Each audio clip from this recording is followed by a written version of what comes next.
강혜신의 오늘의 미국.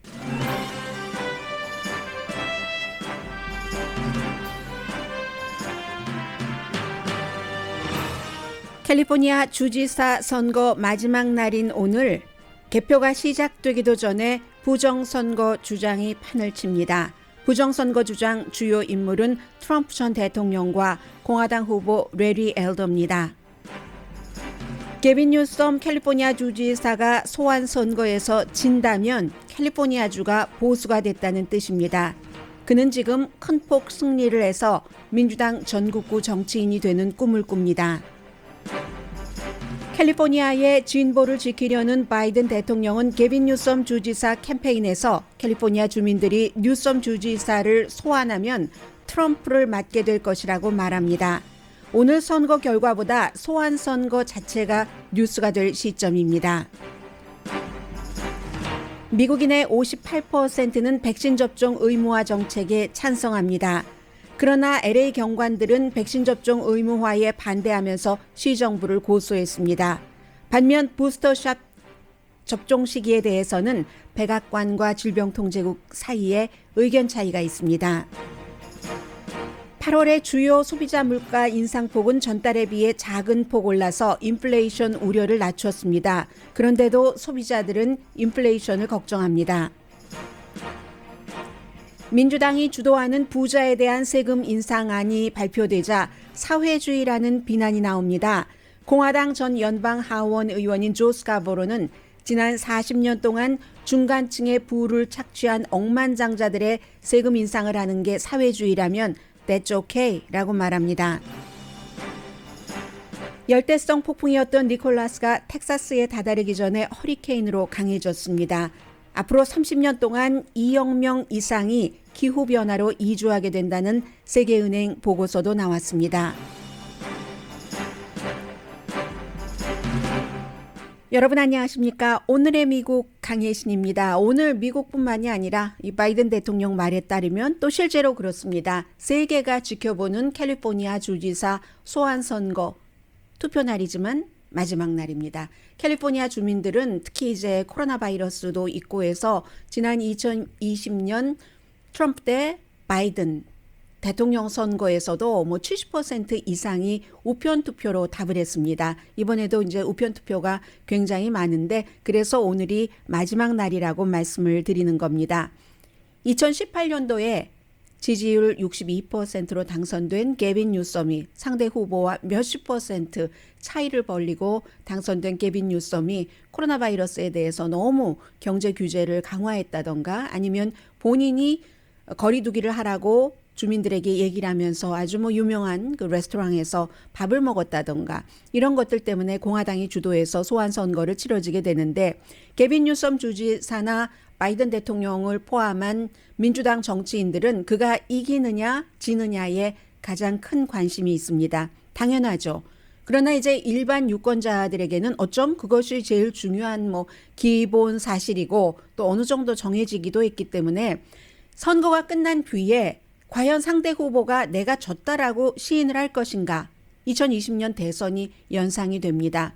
그리고 도대체 이 소환 선거라는 게 전국적인 그 시행이 되는 것도 아니고 뭐길래 이렇게 좀 부조리 같은 것을 낳는가?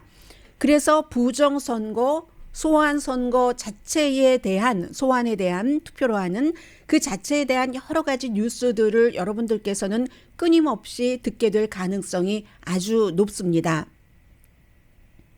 사실 부정선거 주장에 대해서는 제가 보도해드려야 될 가치도 없는데 할 수밖에 없는 입장이고요. 지금부터 캘리포니아 주지사 선거에 대해서 그 결과를 포함해서 어떤 순서로 일이 진행될까 하는 순서로대로 구성을 했습니다. 먼저 선거 결과죠. 오늘 게빈 뉴섬 주지사가 이 레리 엘더 공화당 후보에게 지고 만다면 그렇다면 캘리포니아주는 보수가 됐다는 것밖에 안 됩니다. 민주당이 공화당 유권자보다 2배나 많고 그런데도 졌다 하면은 이건 보수화가 이미 됐네? 라고 볼 수밖에 없죠. 정치적인 산수적인 계산을 하면. 그렇기 때문에 그가 소환될 가능성이 아주 낮다고 보는 거죠. 그래서 지금 민주당에서는 중요한 것은 도대체 몇 퍼센트 차이로 소환을 해야지 된다, 하지 말아야지 된다, 이 결론이 나올 것인가에 더 포커스를 둡니다.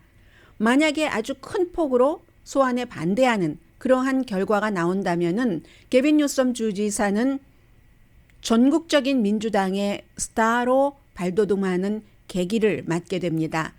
이게 바로 정치인들의 위기가 기회로 된다는 거죠. 그러나 반면에 소환을 피하기는 피하는데 아주 작은 폭으로 아슬아슬하게 피한다 하면은 내년에 있을 재선 선거에서 더 많은 사람이 이거 해볼 만한데 하고 도전을 하는 것이고, 게빈 뉴섬 주지사는 민주당과 공화당 후보들 사이에서 아주 어려운 재선 캠페인을 겪게 될 겁니다. 유권자를 보면은요, 항상 그 한인 언론이나 한국 언론에서 뭔가를 보도할 때 우리 편, 우리 거를 너무나도 강조하기 때문에 약간은 조금 현실과 좀 떨어진 이런 보도가 나오는 경우가 많거든요. 뭐 물론 그럴 수도 있어요. 조지아주 같은 경우가 지난번에 그런 선거를 내놨는데, 이번에 캘리포니아주에서도 우편투표 한 사람을 보니까 뭐 한인들은 굉장히 많이 우편투표에 참여를 했다는 결과가 나오지만 그것 가지고 선거를 뒤집지는 못합니다. 에이시안계요. 그리고 여성의 경우는 지금 66%가 게빈 뉴섬을 지지한다고 하기 때문에 이것은 어느 정도 영향을 미치겠죠. 다른 이슈까지 다 포함해서 코로나 바이러스에 대해서도 여성들이 남성들보다 뭐 샷다운하는 거 이런 것을 더 좀 조심스러운 성향이 있으니까 지지하고 해서 게빈 뉴섬 지지의 반대를 소환의 반대라고, 소환 지지의 반대요. 더군다나 최근에 텍사스주를 포함해서 많은 주에서 여성의 낙태권 같은 것을 들고 나오니까 공화당이 주지사가 잠깐이라도 된다면 여러 가지가 여성에게 힘들겠구나. 더군다나 레리 엘더 같은 사람은 여성에 대해서 굉장히 차별적인 발언을 많이 했던데 라고 생각을 하면서 여성들의 표는 큰 영향을 미칠 가능성이 있습니다. 그러나 에이시안은 15%밖에 안 됩니다. 캘리포니아주가 에이시안들이 굉장히 많이 살고 있어요. 그런데 등록된 유권자가 워낙에 그다지 많지 않기 때문에 백인이 에이시안보다 조금 더 많은 36%, 그리고 라티노가 사실은 캘리포니아주의 그야말로 주도권을 갖고 있는 그런 사람들이잖아요. 전체 뭐 한 인구의 40%에 그리고 등록된 유권자는 30%. 에이시아는 그러면 이제 더 조금 낮아지겠죠. 15%에서. 아프리칸 아메리칸은요, 뭐 한 6% 정도밖에 안 되거든요. 그렇기 때문에 이게 라티노 또 워낙에 투표를 잘 안 합니다. 더군다나 대선도 아니고 소환 선거에 관한 개념도 그다지 강하지 않고 하기 때문에 라티노 표가 굉장히 그 표의 숫자 자체로는 결정적이 될 수 있고요. 모든 사람 한 사람 표는 다 중요한 것은 어떠한 케이스에도 마찬가지고요. 그리고는 이번에는 오히려 뭐 농부표라든가 프레즈노 그쪽 지역, 그리고 또 하나는 우편투표가 얼마나 영향을 미치느냐가 중요하죠. 공화당은 여전히 우편투표 사기다 하면서 이번에 캘리포니아주에서도 우편투표 돌아온 거 보면 공화당보다 민주당이 훨씬 많거든요. 그러나 말씀드린 것처럼 오늘 누가 투표장에 나가서 투표를 하느냐가 최종적인 결정을 내립니다. 바이든 대통령이 어젯밤에 이제 롱비치 커뮤니티 칼리지에서 선거 유세를 하기 전에 먼저 이 산불 지역을 방문을 해서 뭐 주정부 차원에서 여러 가지 특히 이제 경제적인 지원을 하겠다라고 얘기를 했고, 캘리포니아 주지사 가운데서는요, 바이든 대통령은 본인은 대통령이잖아요. 그리고 레리 엘더라는 사람, 공화당의 뭐 수십 명, 46명이었다고 하죠. 최대 때. 그 46명 가운데 그저 가장 많은 지지를 받았을 뿐이기 때문에 대통령으로서 이 후보의 이름을 얘기를 하진 않았습니다. 그리고 2006년부터 캘리포니아주에서는 한 번도 이제 주정부 차원에서 그 하원, 상원 뭐 아니면 주지사 공화당이 차지한 적이 없거든요. 그렇기 때문에 바이든 대통령이 잘 알지 못하는 그저 아주 그 심각한 말을 많이 해서 유명해진 그 라디오의 자키, 디스크 자키 같은 뭐 물론 사회 이슈도 얘기를 합니다만은 그런 사람의 이름을 얘기를 하진 않았지만 캘리포니아주에 와서 한 얘기가 트럼프의 복제품이라고 얘기를 했습니다. Clone of Donald Trump. 트럼프 얘기는 했어요. 몇 번, 한 두 번, 두세 번 정도 했거든요. 그 짧은 연설에서 해서 이 Clone of Donald Trump를 주지사로 할 것인가, 게빈 뉴섬을 할 것인가, 게빈 뉴섬을 갖든지 트럼프를 갖든지 뭐 이런 식으로 얘기를 했는데 그 전에 캘리포니아주에 오늘 마지막으로 치러질 주지사 소환 선거는 캘리포니아주뿐만이 아니라 미 전국에서 주목을 받고 있고 정말 이거 농담 아니야 할 정도지만 세계적으로 주목받고 있는 중요한 선거라는 것을 강조했습니다. 조 바이든 대통령. The eyes of the nation. This is not hyperbole. The eyes of the nation are on California, because the decision you're about to make isn't just going to have a huge impact on California.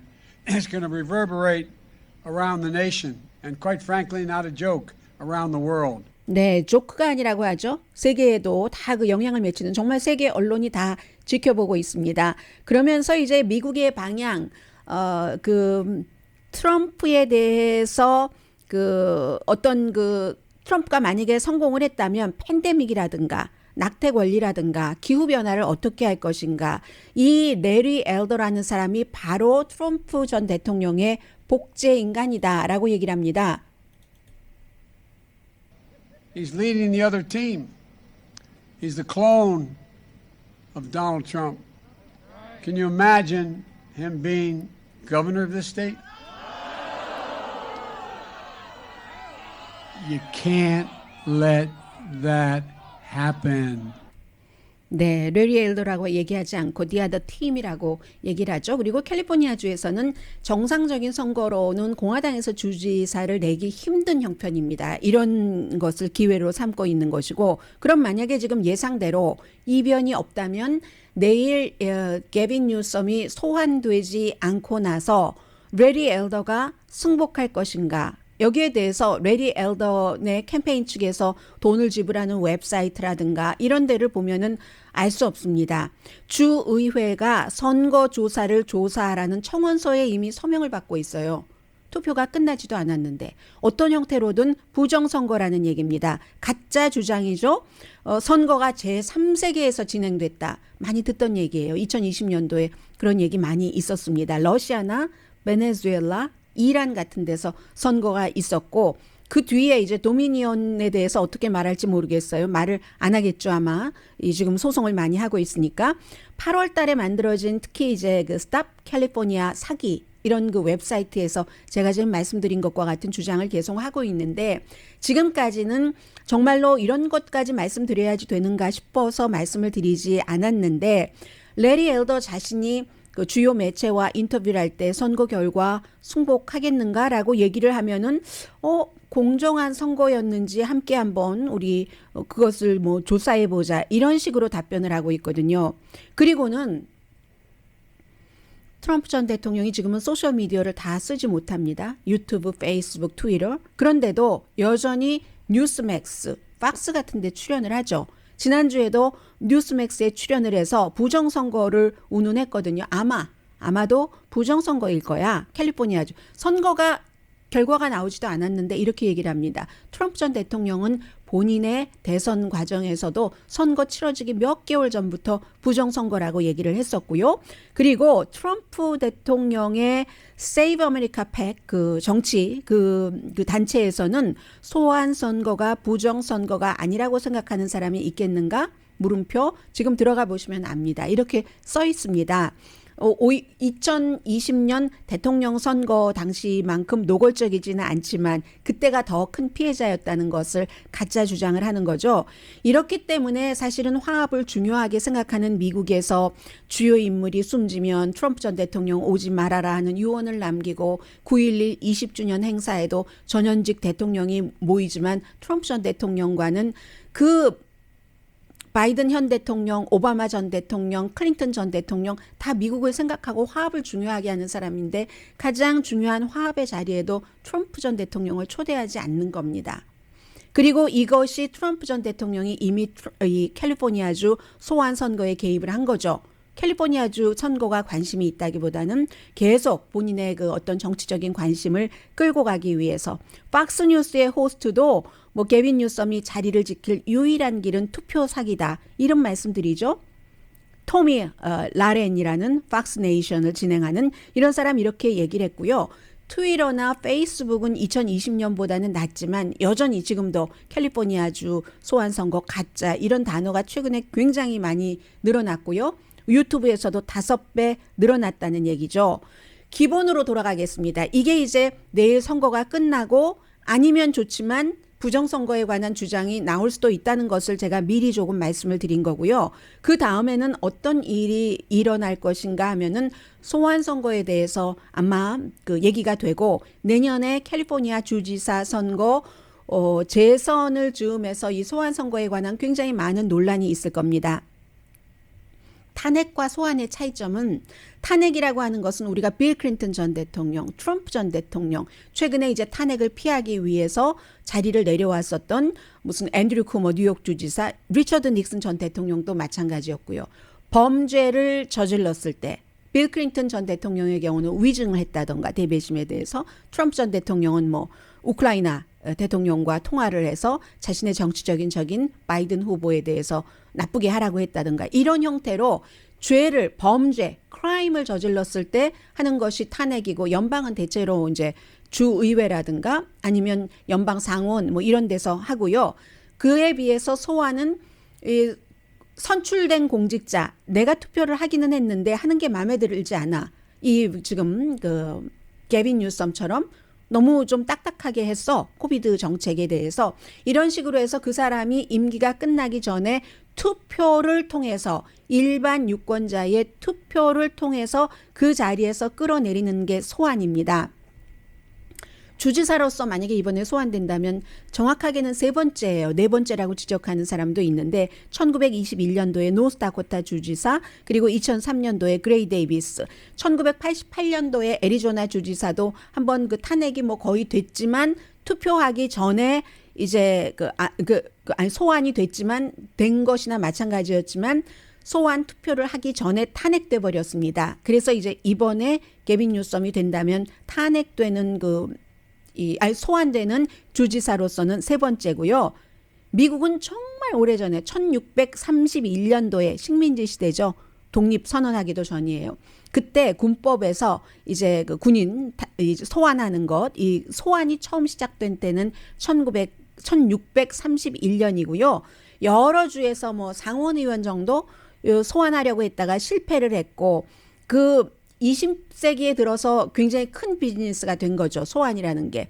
왜냐하면 20세기 되면서 막 캘리포니아주도 마찬가지고 철로 놓고 하면서 철도 회사 같은 데서 캘리포니아, 알칸소, 텍사스 뭐 이런 지역에서 회사 이름이 있는데요. 지금은 이름이 바뀌었어요. Southern Pacific Railroad라는 이 철도 그 네트워크 많은 회사가 소속된 여기서 정치인들에게 너무너무 본인들에게 유리하도록 이 여러 가지 정책을 이끌어가니까 사람들이 그렇게 그 회사의 영향을 받아서 우리가 선출할 때에 공약했었던 것과 다른 방향으로 일을 하는 사람을 투표로서 내쫓아내자 하는 것들이 시작이 돼서 오레곤주가 1908년도에 제일 먼저 소환을 받아들였습니다. 주 차원의 정치인 소환이요. 그 다음에 이제 캘리포니아인데 1911년 조선 총독부 시절이네요. 그때 벌써 소환이 이 캘리포니아주에서 있었고 지금은 이제 41개 주에서 있는데 공직자들을 선출된 공직자 소환하는 것이요.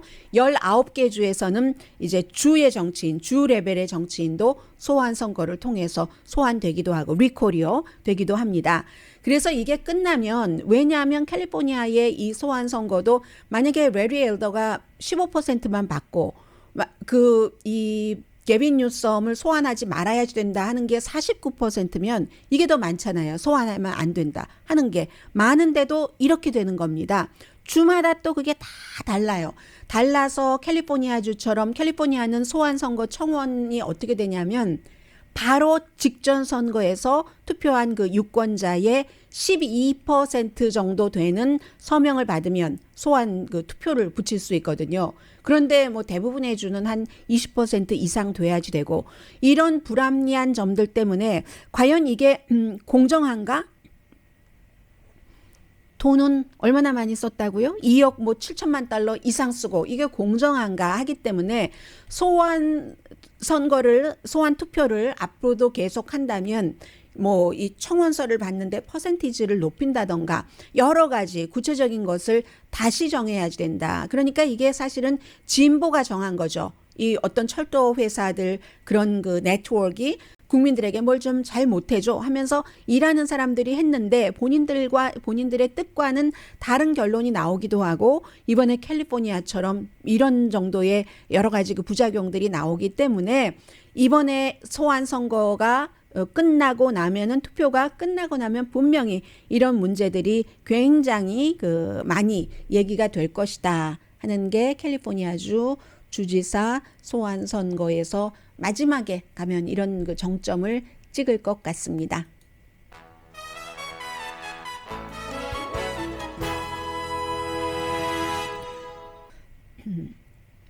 그런데 소환 선거에 대해서 뭔가를 바꾸려면은요, 주 헌법을 바꿔야지 됩니다. 그리고 요즘엔 이게 인기예요. 인기라서 완전히 코로나 바이러스 이후에는 특히 타겟이 교육감이나 교육위원들 타겟이 많아요.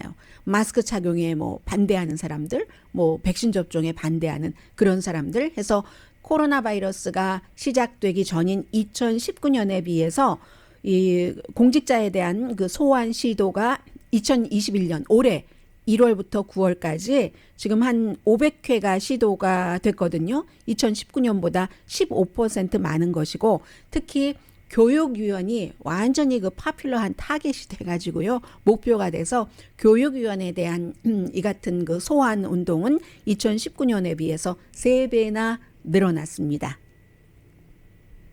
푸틴 러시아 대통령이 지금 격리 중이라고 하던데요. 왜냐하면 그 이너서클에서 누군가가 양성 반응을 받았다고 하는데, 이 부스터 샷이라든가 아니면 그 뭐 백신 의무 접종화라든가 여기에 대한 여론들도 있고요. 부스터 샷에 대해서는 뭐 여러분들께서도 조금 생각을 정리를 해 두셔야지 되는 그런 부분들이 있어서 잠시 뒤에 전해드립니다. 라디오 서울 방송 오늘의 미국 듣고 계십니다. 존슨앤존슨 백신 접종을 받으신 분들께서는 아마 존슨앤존슨은 50세 이상 되신 분들께 이 2차죠. 이 부스터 그 샷을 아마 추천을 할 것 같습니다. 부스터 샷이 필요한가? 이전에 이미 먼저 이 백신 접종에 관한 의무화에 관한 일반인들의 의견부터 말씀을 드리겠습니다. 2가지 여론조사를 전해드리겠는데요. 하나는 모닝 컨설트하고 폴리티코가 함께 했더니 전반적으로는 58%가 바이든 대통령이 백신 의무화한 것이요. 직원이 100명 이상 되는 곳은 직원들 백신 접종 의무화를 해야지 된다. 아니면 뭐 벌금 물게 한다. 이런 것들에 대해서 전체적으로는 58%지만 상당히 당파적이었습니다. 민주당은 80%가 백신 접종 의무화를 찬성하는데 공화당은 33%만 찬성하거든요. 그럼 2배 반은 넘나요?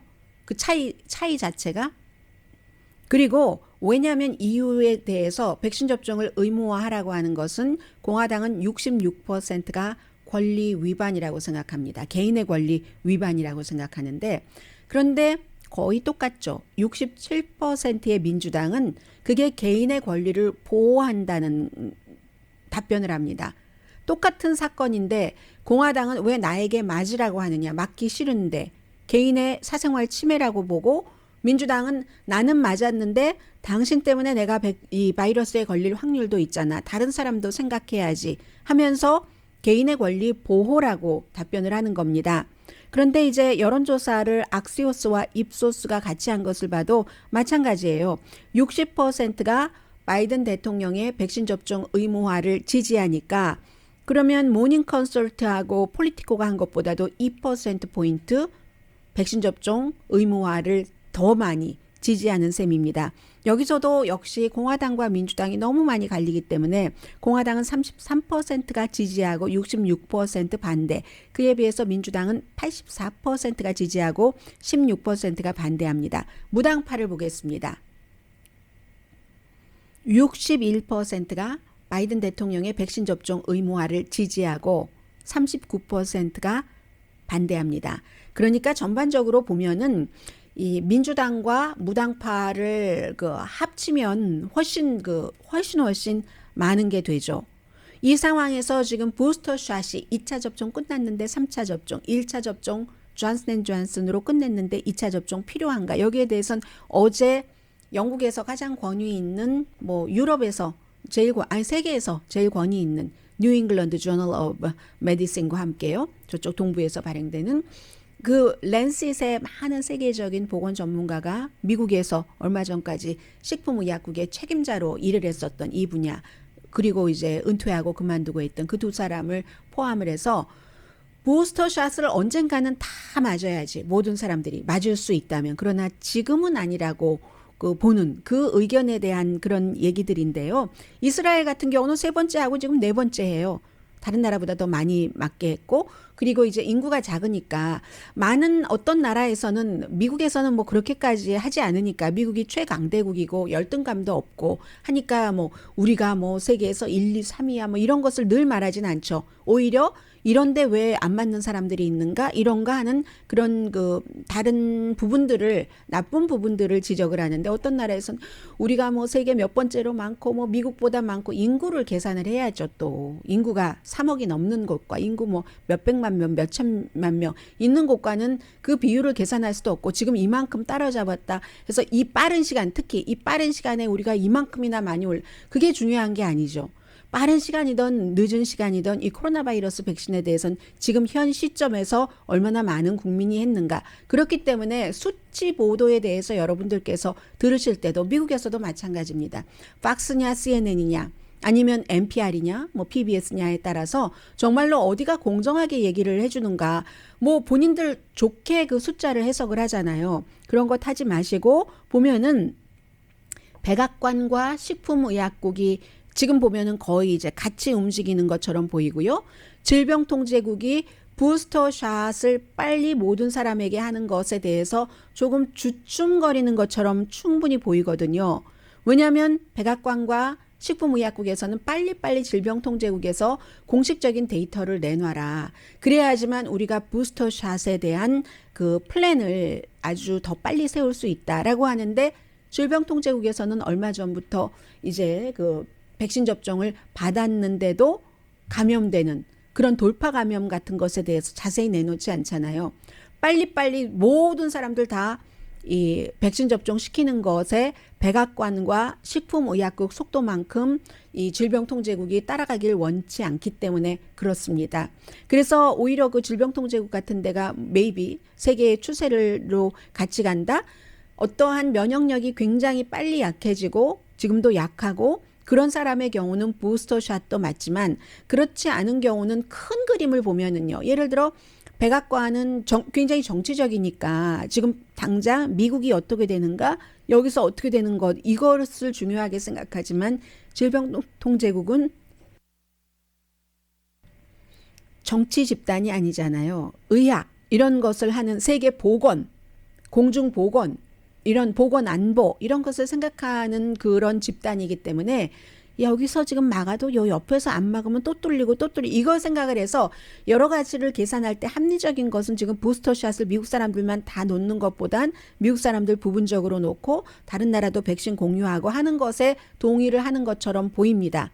지금 서로 왜 질병통제국이 자료 안 줘 하고 하는 것을 보면은요, 결국은 필요하죠. 모든 사람들 급한 불 다 끄고 나서는 아주 낮은 그 잔여불도 끄는 것이 당연하지만, 지금은 저희가 외딴 데서 조금 있으니까 이 큰 불부터 꺼야지 저기가 또 더 큰 불이 될 수 있잖아요. 그런 걸 막을 수 있다는 그 의견 차이가 미국의 백악관, 식품의약국 대 질병통제국 사이에서 있는 것처럼 보이고요.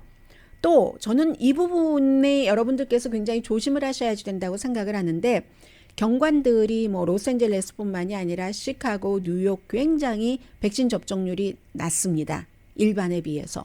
게다 대고 LA 경관 6명은 시정부를 고소까지 했습니다. LA 시정부의 방침에 따르면 무슨 완전히 뭐 접종해야지 되고 뭐 이런 시기가 있잖아요. 9월 며칠까지 뭐 10월 며칠까지 이런 식으로 해서 시 공무원들 LA 경관 6명이 백신 접종 의무화를 고소하면서 직원의 우리들의 사생활 권리 침해다, 민권 침해다라고 주장을 했습니다. 지금 LA 경찰국 대변인에 따르면 9월 3일로 완전히 접종한 사람이 47%밖에 안 돼요. 일반 국민보다 훨씬 낮습니다. 일반 시민보다. 한 번 정도 접종한 사람 54%. 이것도 그다지 높은 편이 아니죠.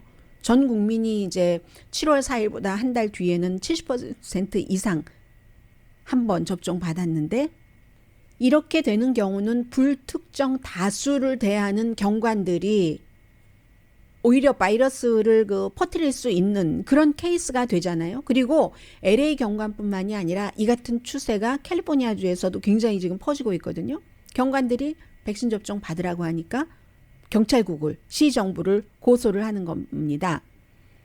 왜 그러는가? 이유에 대해서 뭐 여러 가지 백신 접종을 거부하시는 그런 분들이 갖고 있는 많은 이유와 경관들 가운데서도 보수적인 사람들이 많이 있어요. 뭐 법질서 강조하면서 그러니까 의사당 사건 때 뭐 그곳에 가서 시위하고 쳐들어가고 했었던 경관도 있는 거죠. 전현직. 그런데 보통 자료를 보면 얼마 전에 그 워싱턴 포스트가 보도한 것을 보니까 그 세세하게는 제가 또다시 들어가고 하진 않았습니다. 그런데 보통 미국에서 전국적으로 경관이요. 보통 사람들보다 심장질환이라든가 아니면 당뇨 이런 기저질환을 갖고 있는 분들이 전체적인 그 인구에 비해서 높답니다. 그러니까 혹시 백신 접종 받아서 부작용이 있지 않을까 이런 생각으로 그러는 경관들이 많다고 하는데 오히려 어떻게 보면은 기저질환이 있는 그러니까 항상 의사들과 상의를 하셔야지 되고요. 뭐 심장질환이라든가 당뇨라든가 기저질환이 있는 분들의 주치의들 가운데서는 또 그 분야의 전문 그 의사 가운데는 기저질환이 있기 때문에 백신 접종을 받아야지 된다라고 권고를 환자에게 하시는 의사분들이 훨씬 많으시다는 말씀 함께 드리고요. 블라디미르 푸틴 러시아 대통령이 자가격리를 할 정도가 되면은 얼마나 이 델타 변이가 빨리 쉽게 퍼진다는 얘기가 되겠습니까? 블라디미르 그 푸틴 러시아 대통령이 지금 뭐 양성 반응이란 얘기는 아니에요. 다만 이제 그의 주변 사람이 내부 이너 서클 누군가가 양성 반응을 받았다는 얘기거든요. 그리고 푸틴은 뭐 4월 달에 2번 다 접종 받았어요. 러시아산 그 백신으로 접종을 받았는데 누구라도 다 걸릴 수 있고 누구라도 다 양성 반응, 감염 확진이 될 수 있다는 것을 블라디미르 푸틴 러시아 대통령의 자가격리로 알 수 있는 겁니다. 어제 자가격리 발표하기 직전에 그 시리아 대통령 만났거든요. 그리고 지금 타지키스탄 맞죠?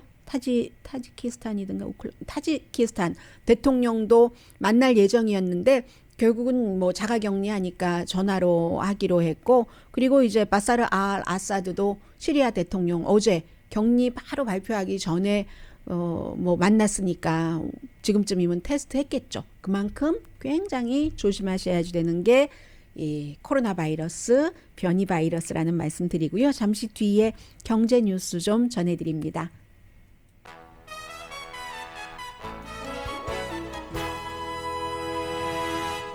라디오 서울 방송 오늘의 미국 듣고 계십니다. 어제는 그 상품 전반적인 상품값에 대해서 말씀드렸고 오늘 이제 주요 코어 그 소비자 물가요. Consumer Price Index CPI 식품과 에너지 값은 8월 달에 0.1% 올랐다고 하거든요. 지난달에 비해서 전반적인 상품값 인상보다는 낮은 거죠. 인상폭이 예상은 0.3% 증가였습니다. 그래서 이 증가폭은 2021년 올해 2월 달 이후 가장 낮은 증가폭이었다. 이러니까 물가 오르는 거 조금 그만 중지되려나? 인플레이션이 조금 잡아지려나? 뭐 이런 생각을 하실 수는 있는데 그런데도 소비자들은 인플레이션이 있을 것으로 생각을 한다는 거죠. 지난 그 코비드 19 기간 동안에 계속 이제 공급이 그 물류 수송 같은 것이 안 돼서 물가가 계속 올라갔기 때문에 그런 생각들을 하시는데 일반 물가는요, 물가 인상은 에너지, 식품을 포함해서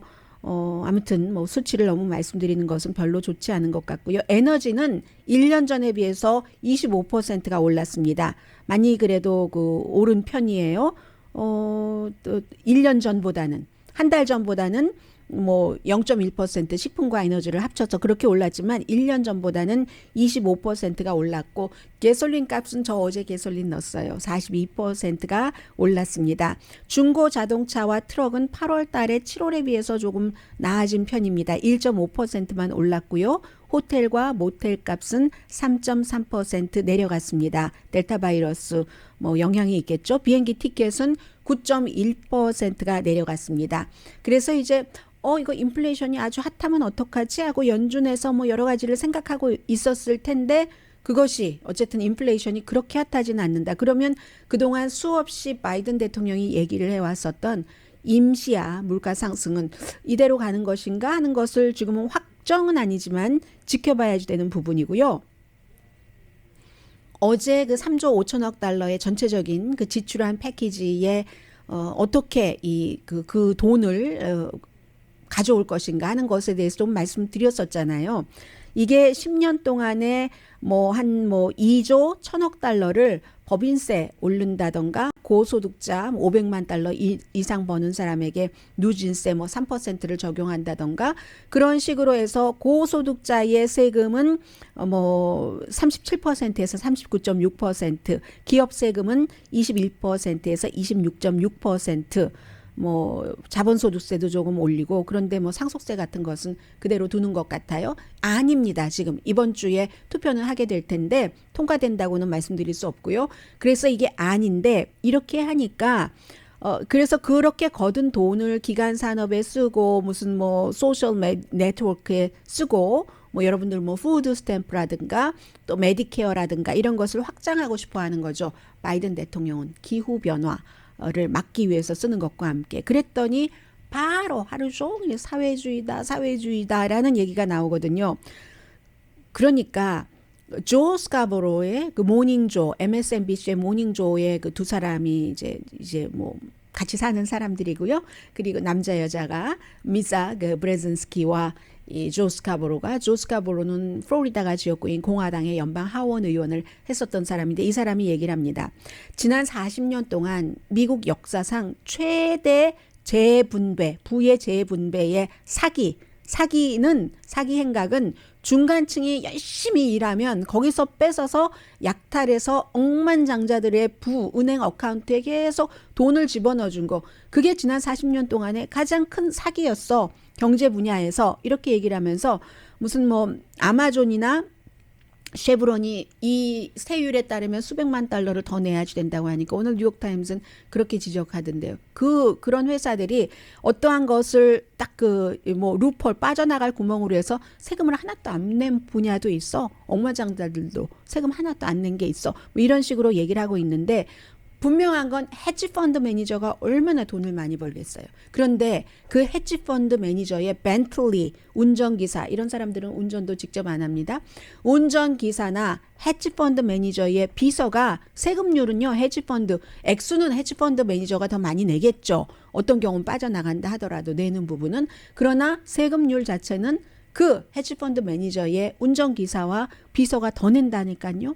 이 돈을 많이 버는 억만장자에 비해서. 그렇기 때문에 조 스카보로가 이런 저런 것을 생각하면 이렇게 세금률을 재조정하는 게 사회주의라면 I'm fine. 사회주의 fine. 이렇게 얘기를 하는 그런 정도입니다. 하원에서 218표 필요하고 상원에서 50표 필요한데 글쎄요. 상원에서 민주당 가운데서 또 반대하는 사람이 있기 때문에 통과 여부는 알 수 없습니다.